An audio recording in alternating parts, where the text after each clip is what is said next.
हनुमान जी जो इतने शक्तिशाली थे, जिन्हें समस्त देवताओं ने वरदान दिए थे, वे अपनी शक्तियों को भूल कैसे गए।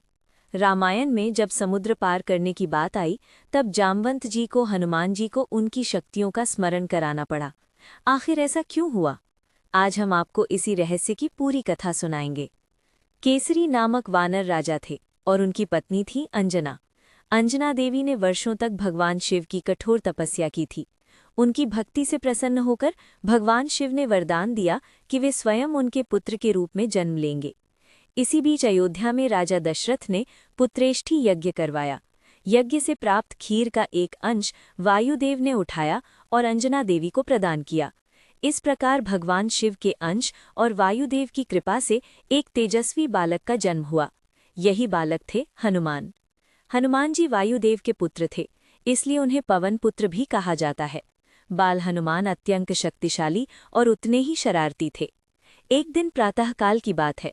छोटे से हनुमान की आंख खुली तो उन्होंने आकाश में उगते हुए सूर्य को देखा।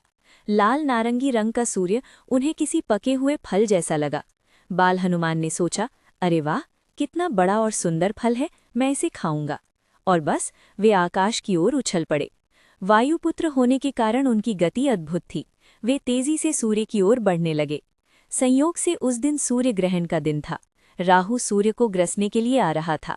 जब राहु ने देखा कि एक बालक सूर्य की ओर जा रहा है तो वो घबरा गया। उसने सोचा कि कोई दूसरा राहु आ गया है जो सूर्य को निगलने जा रहा है।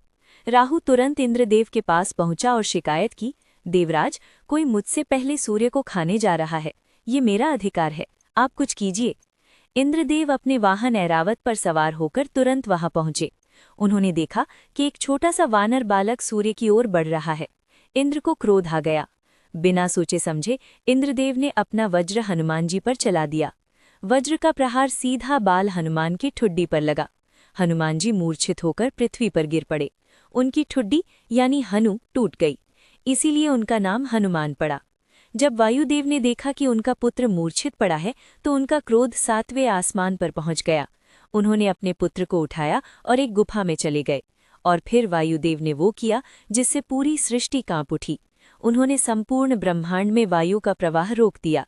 सोचिए, बिना वायु के क्या होगा? समस्त प्राणी तड़पने लगे। देवता, मनुष्य, पशु पक्षी सभी का दम घुटने लगा। कोई सांस नहीं ले पा रहा था। हाहाकार मच गया।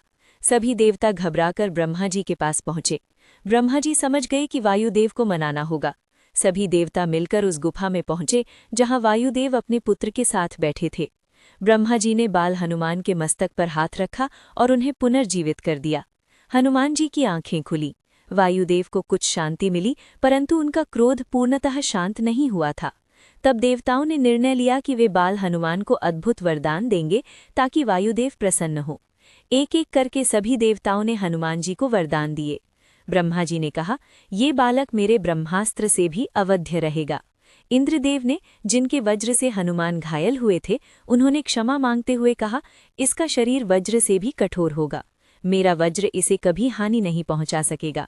सूर्यदेव ने कहा, मैं इसे अपना शिष्य बनाऊंगा और समस्त विद्याएं प्रदान करूंगा। वरुण देव ने कहा, जल इसे कोई हानि नहीं पहुंचाएगा। अग्निदेव ने कहा, अग्नि इसे कभी नहीं जला सकेगी। यमराज ने कहा, ये चिरंजीवी होगा, मृत्यु इसे छू भी नहीं सकेगी। विश्वकर्मा ने कहा, कोई भी अस्त्र शस्त्र इसका कुछ नहीं बिगाड़ सकेगा। इस प्रकार बाल हनुमान को अनगिनत शक्तियां और वरदान प्राप्त हुए।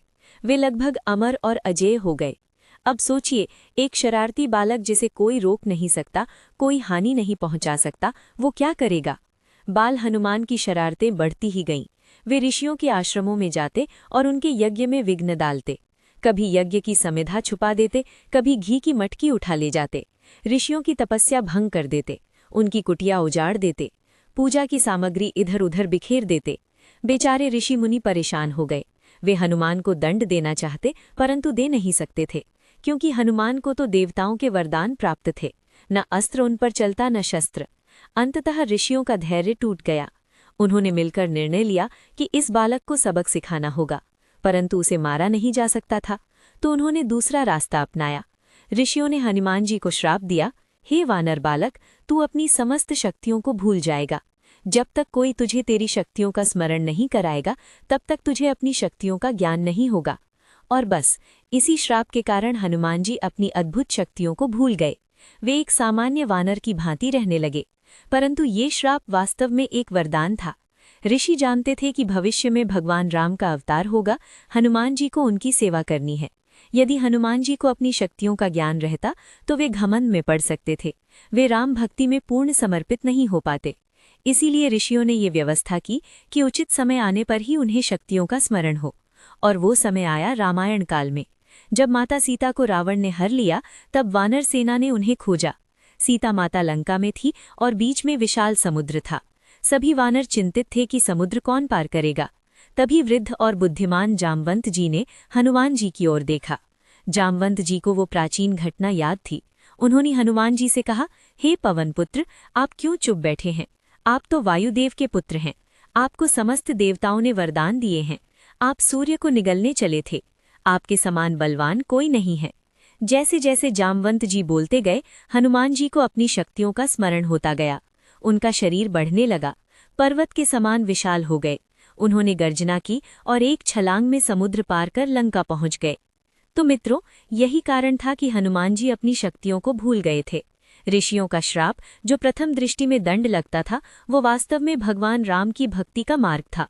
इससे हमें शिक्षा मिलती है कि शक्ति के साथ विनम्रता होनी चाहिए, और कभी कभी जो हमें कष्ट लगता है वो भी ईश्वर की योजना का हिस्सा होता है। जय श्री राम, जय बजरंगबली।